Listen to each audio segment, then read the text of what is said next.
नमस्कार मंडळी. कधी कधी ना देवाच्या दर्शनाचा सुद्धा अचानक योग येतो आणि मग अशाच प्रकारे आम्ही निघालो होतो हॉस्पिटलमध्ये, पण इकडे आळंदीकडेच आमचं हॉस्पिटलला जायचं होतं आम्हाला. त्यामुळे मग नंतर म्हटलं की देवाचं दर्शन घेऊयात आणि मग जाऊयात. तर मग मी आणि माझी मोठी ताई आम्ही हॉस्पिटलला जायला निघालो होतो आणि तेव्हा इथे वाटेतच आपलं मंदिर होतं आळंदीचं. तेव्हा म्हटलं माऊलींच्या दर्शन आधी घेऊयात आणि मग जाऊयात म्हणजे हॉस्पिटलमध्ये.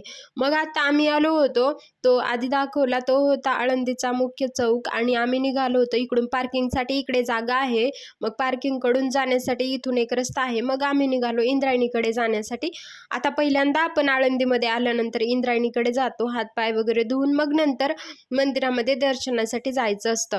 तर मग आम्ही इकडे निघालो आणि इकडे जे आहेत ना छोटीशी असे दुकानं आहे जिथे लहान मुलांसाठी खेळणी वगैरे आहेत आणि पुढे इंद्रायणीकडे जाण्यासाठी वगैरे रस्ता आहे. मग तिथून आम्ही पुढे निघालो आणि म्हटलं आधी आपण हातपाय धुवून घेऊयात.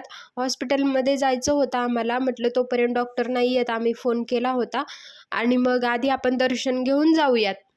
मी आणि माझ्या बहिणीची मुलगी आम्ही तिघी आलो होतो आणि दुपारची वेळ होती. खूप ऊन आहे दुपारी, त्यामुळे मग आम्ही निघालो होतो. असंच म्हटलं आपण दर्शन घेऊनच हॉस्पिटलला जाऊयात. इकडे तसं माणसांची गर्दी जास्त नव्हती. जर एकादशी वगैरे असेल तर इकडे खूप गर्दी असते. पण कधीही आळंदीमध्ये आल्यानंतर ना मन असं प्रसन्न होतं आणि इथेच थांबायची इच्छा होते. पण जास्त वेळ आम्ही आज थांबू शकत नव्हतो, कारण आम्हाला नंतर डॉक्टरांची अपॉइंटमेंट घेतलेली होती. आणि इकडे बघा फोटोग्राफर वगैरे होते, ते विचारतात आपल्याला प्रत्येक वेळी की फोटो वगैरे काढायचा आहे का. अशा प्रकारे बघा इंद्रायणीकडे जाण्यासाठी आम्ही निघालो आणि खूप दुपारची वेळ असल्यामुळं थोडंसं ऊन होतं, कारण आम्ही उशिराच निघालो होतो हॉस्पिटलला जायला. आणि पुढच्या व्हिडिओमध्ये मी अजून दाखवते, दर्शनाचा व्हिडिओ वगैरे दाखवेल मी तुम्हाला, दर्शन वगैरे आमचं कशा प्रकारे झालं. एवढं मोठं पात्र आहे इंद्रायणीचं. आणि मागे जो कार्यक्रम वगैरे झाला होता संजीवन समाधी, तेव्हा खूप गर्दी होती. तेव्हासुद्धा माझे मिस्टर आले होते इकडे, पण तेव्हा माझं येणंच झालं नाही. म्हटलं आज आपण कोणत्या तरी निमित्तानं आलो आहे, तर आपण नक्कीच दर्शन घेऊनच जाऊयात. बघा खूप पाणी आहे इकडे आणि ही आहे आपली इंद्रायणी. इथे आम्ही हातपाय धुले आणि मग आम्हाला जायचं होतं मंदिराकडे.